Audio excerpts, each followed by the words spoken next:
Kulturnom centru Zrenjanina otvoren je 14. likovni salon 30x30. U okviru salona predstavljeni su radovi najuspešnijih učesnika ovogodišnjeg likovnog konkursa i proglašeni nagrađeni autori. Dobitnik prve nagrade je Marko Vukša za skulpturski rad Unutrašnji prostor. Dobitnica druge nagrade je Suzana Vučković za slikarski rad Posmatrač, a dobitnica treće nagrade je Ivana Radovanović za sliku Nećete zaobići. Ja sam možda imao sreću da se potrefi i ova tema koja je u stvari ograničavajuća u smislu dimenzija pre svega sa mojim inače radom. A onda sam pokušao da te neke granice koje postoje da probijem, ali u taj neki unutrašnji prostor. Tako se i zove skulptura. Potrefilo se sve. Nije meni bilo mnogo teško da se pozabavim i ovim formatom i ovim materijalom, tako da mi je bilo onako kao neka igra. Sve se sklopilo, pa je tako i lepo ispalo. Eto, zaključno sa nagradom. Svako radi svoj posao. Mi umetnici stvaramo umetnost, a ovakvi saloni prosto nam pokazuju da neko i želi da vidi tu umetnost. I onda kada se ovoliki broj umetnika na jednom mestu okupi, onda je to stvarno neka zajednička potreba. Neko da organizuje, neko da radi sve to i fali nam i oni treći, to je publika u stvari da uživa u svemu ovome. Mislim da i nje ima, tako da je onda to sad komplet. Ana Stanar, istoričarka umetnosti, magistar Vukašin Milović i magistar Milutin Mićić činili su ovogodišnje žiri. Ja se trudim svake godine prateći i globalno i lokalno život u kome živimo, pokušavam da berem zadatak, temu i problematiku koja je aktuelna.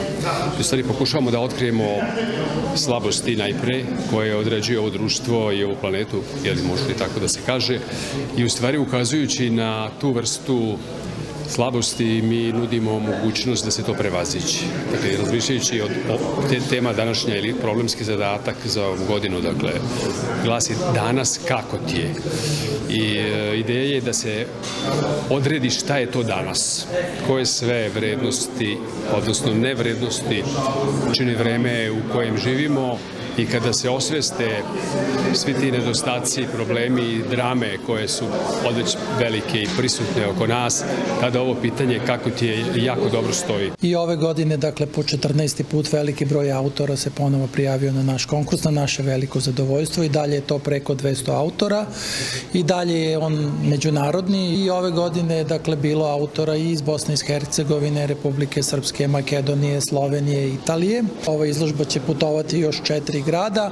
Ona, dakle, započne negde svoj život u septembru kada mi objavimo svoj konkurs, a završava se, dakle, sa poslednjom izložbom u Novom Sadu i vraćamo radove, tako da taj ciklus u principu traje prilično dugo. Ovo traje 15 godina i svih ovih 15 godina preko 200 autora svake godine pošalje radove i sama činjenica, dakle, da toliko njih učestvuje, mislim da je znači jako mnogo. Kreativno mišljenje, kritičko kreativno mišljenje je nešto što nam nedostaje u ovom trenutku, a umetnici su pokretači i nude upravo te vrednosti.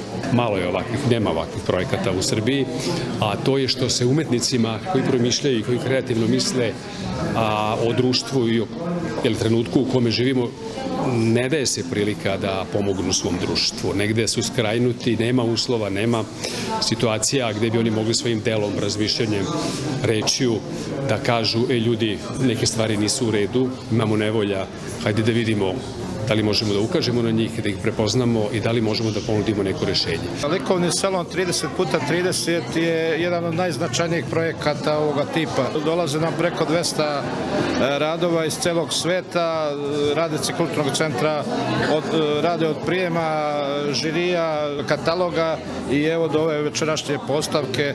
Ja im se zahvaljujem. Takođe se zahvaljujem i gradu Zrenjaninu kao pokrovitelju, idejnom tvorcu Milutinu Mićiću, čestitam nagrađenima. Zrenjaninski likovni salon 30x30 otvoren je do kraja godine u izložbenom prostoru Kulturnog centra Zrenjanina. Pokrovitelj programa je grad Zrenjanin.